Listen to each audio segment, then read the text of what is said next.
विंध्य कल्पना channel में आपका स्वागत है।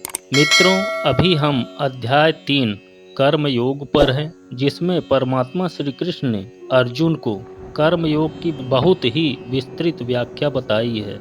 अतः गीता के इन अध्याय को और इन श्लोकों को चिंतन व मनन कर अपने जीवन को धन्य बनाएं। आइए चलते हैं श्लोक 16 पर। एवं प्रवर्तितं चक्रं नानुवर्तयति यः अघायुरिन्द्रियारामो मोघम पार्थ सजीवति।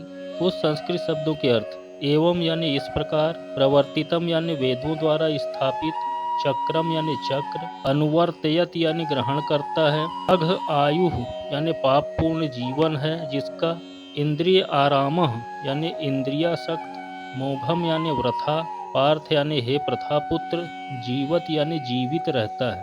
अर्थात श्री कृष्ण अर्जुन से कहते हैं, हे प्रिय अर्जुन, जो मानव जीवन में इस प्रकार वेदों द्वारा स्थापित यज्ञ चक्र का पालन नहीं करता, वह निश्चय ही पापमय जीवन व्यतीत करता है। ऐसा व्यक्ति केवल इंद्रियों की तुष्टि के लिए व्यर्थ ही जीवित रहता है।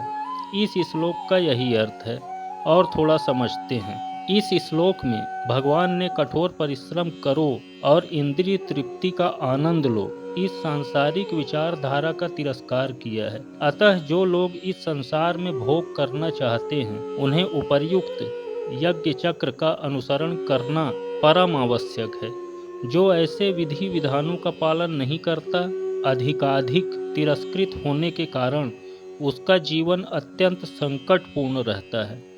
प्रकृति के नियमानुसार यह मानव शरीर विशेष रूप से आत्म साक्षात्कार के लिए मिला है, जिसे कर्म योग, ज्ञान योग या भक्ति योग में से किसी एक विधि से प्राप्त किया जा सकता है। इन योगियों के लिए यज्ञ संपन्न करने की कोई आवश्यकता नहीं रहती, क्योंकि ये पाप पुण्य से परे होते हैं। किंतु जो लोग इंद्रिय तृप्ति में जुटे हैं, उन्हें पूर्वोक्त यज्ञ चक्र के द्वारा शुद्धिकरण की आवश्यकता रहती है। कर्म के अनेक भेद होते हैं। जो लोग कृष्ण भावना भावित नहीं हैं, वे निश्चय ही विषय परायण होते हैं।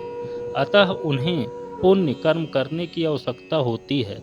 यज्ञ पद्धति इस प्रकार सुनियोजित है कि विषयोन्मुख लोग विषयों के फल में फंसे बिना अपनी इच्छाओं की पूर्ति कर सकते हैं। संसार की संपन्नता हमारे प्रयासों पर नहीं, अपितु परमेश्वर की पृष्ठभूमि योजना पर निर्भर है, जिसे देवता संपादित करते हैं। अतः वेदों में वर्णित देवताओं को लक्षित करके यज्ञ किए जाते हैं। अप्रत्यक्ष रूप में यह कृष्ण भावना भावित का ही अभ्यास रहता है, क्योंकि जब कोई इन यज्ञों में दक्षता प्राप्त कर लेता है, तो वह अवश्य ही कृष्ण भावना भावित हो जाता है। किंतु यदि ऐसे यज्ञ करने से कोई कृष्ण भावना भावित नहीं हो पाता, तो इसे कोरी आचार संहिता समझना चाहिए।